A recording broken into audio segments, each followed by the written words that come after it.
На встрече с министром туризма Теймуразом Хишбом глава столицы Беслан-Эшпа отметил, что в администрации Сухума есть понимание того, что в преддверии летнего курортного сезона все города республики должны проводить подготовительные работы. Мэр рассказал о ремонтно-восстановительных работах по городу и выразил готовность выслушать рекомендации министра. Все города, особенно туристической направленности в нашей стране, должны проводить подготовительные работы, так, чтобы туристы, которые посещают нашу страну, получали максимальное удовольствие от нахождения у нас в стране и имели возможность и желание приезжать еще и еще раз.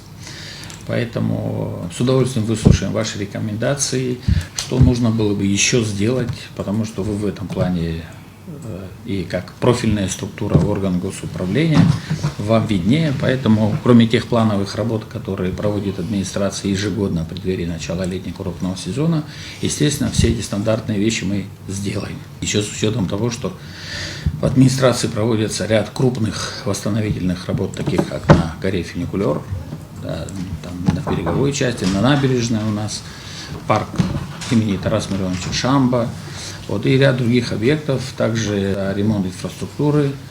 Только начали ремонтно-восстановительные работы по дорожному полотну, то есть улицы восстанавливаем, проводим ямочные ремонты, только начали буквально вчера, так скажем.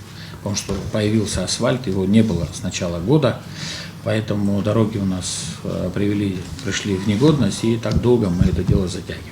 Министр по туризму прогнозирует большое количество отдыхающих в нынешнем летнем сезоне. А так как Сухум – самый большой город страны, то и нагрузка на столицу будет самой большой, заметил Теймураз Хишба. Хотели бы побеспокоиться о комфорте наших гостей и о безопасности. Что касается комфорта, это, конечно, прежде всего свет и вода, и возможность передвигаться спокойно по нашей столице.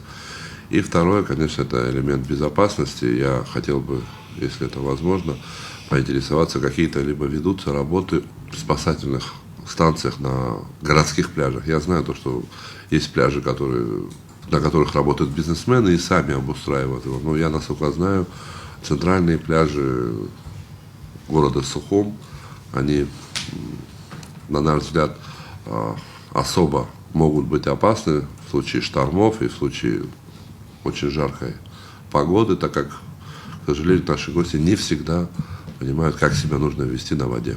В тесном контакте с МЧС мы обсудим, потому что кадровых спасателей у администрации города нет. Мы будем пользоваться их услугами, какими-то договорами, будем пользоваться там, чтобы они какой-то график вводили, тот, который будет для них удобен. В том плане, скажем, мониторинга постоянного. Но смею так себе, как говорится, позволить, что прецедентов того, что кто-то утонул на Сухумском пляже, таких не было за 3 года, потому что действительно эти мероприятия проводились, и мы в таком режиме в этом году, может быть, надо усилиться. Согласен, мы обязательно эти вещи предусмотрим.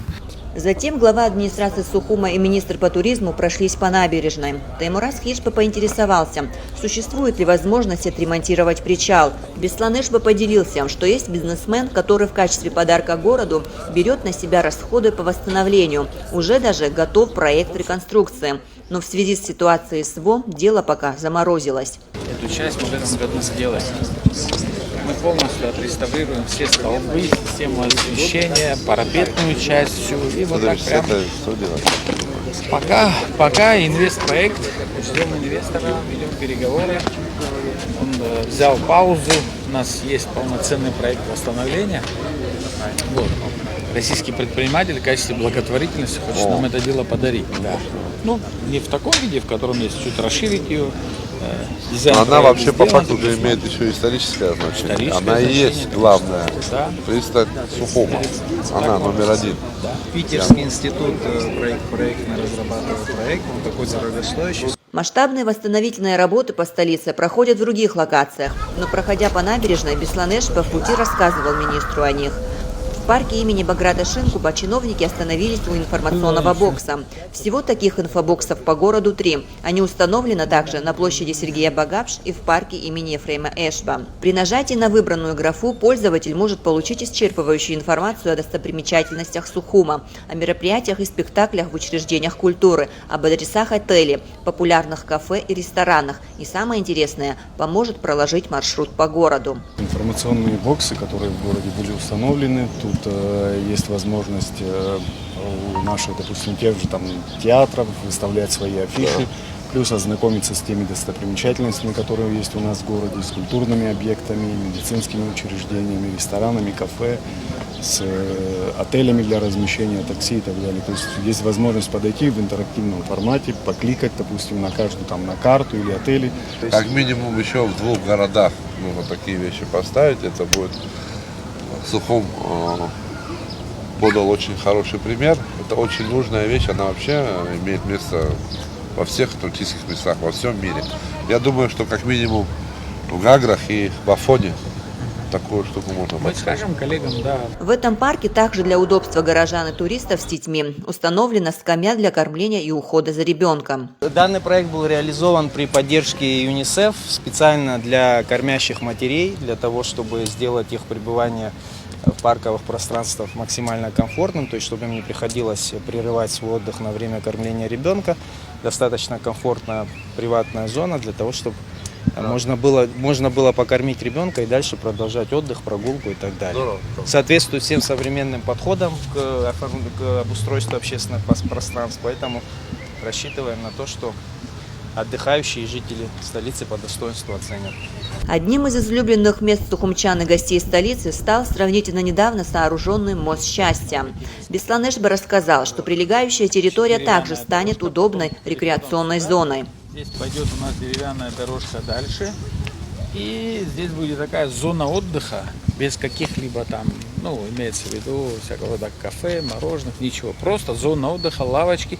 И все будет, естественно, максимально без пластика, без железа. Только вот дерево. Глава Сухума показал министру по туризму строящийся объект по улице Акиртава-1. Гостиничный комплекс «Сухумская ривьера» с кондитерским цехом и рестораном, который смогут посещать не только постояльцы гостиницы. В здании 6 этажей, 5 наземных и 1 подземный. Всего 50 номеров, койко-мест 120. Все номера с балконами, из окон вид на море и горы. Скажи, пожалуйста, вот эти зоны слева и справа, вокруг отеля, она все равно как-то же будет? Она будет, конечно, облагораживаться все будет. Не предполагается, уже заказаны именно берегоукрепительные, берегозащитные, скажем так, мероприятия. Это перилы. То есть для того, чтобы человеку было комфортно, и человек, не дай бог, чтобы никаких несчастных случаев не было, это все уже заказано, столбы уже установлены, то есть будет полностью ограждение по периметру.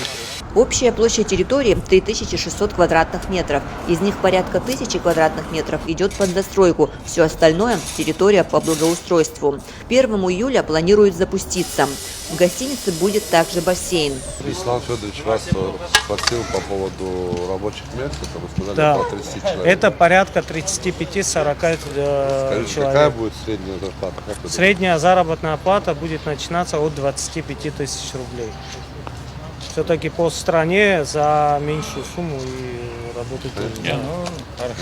Но это уже дальше в зависимости от того, кто на какой должности, Да, кто это всё понятно. будет по штатному расписанию. Значит, вот наш бассейн.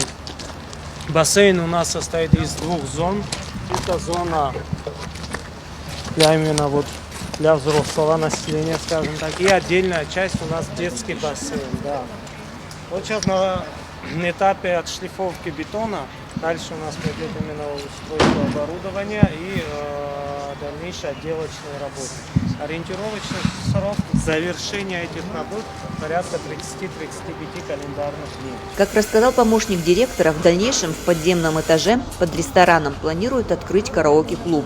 Будут также спа-зона и хамам, сауна и массажный кабинет. Амра Амичб, Алексея Гухава, пресс-служба администрации города Сухум.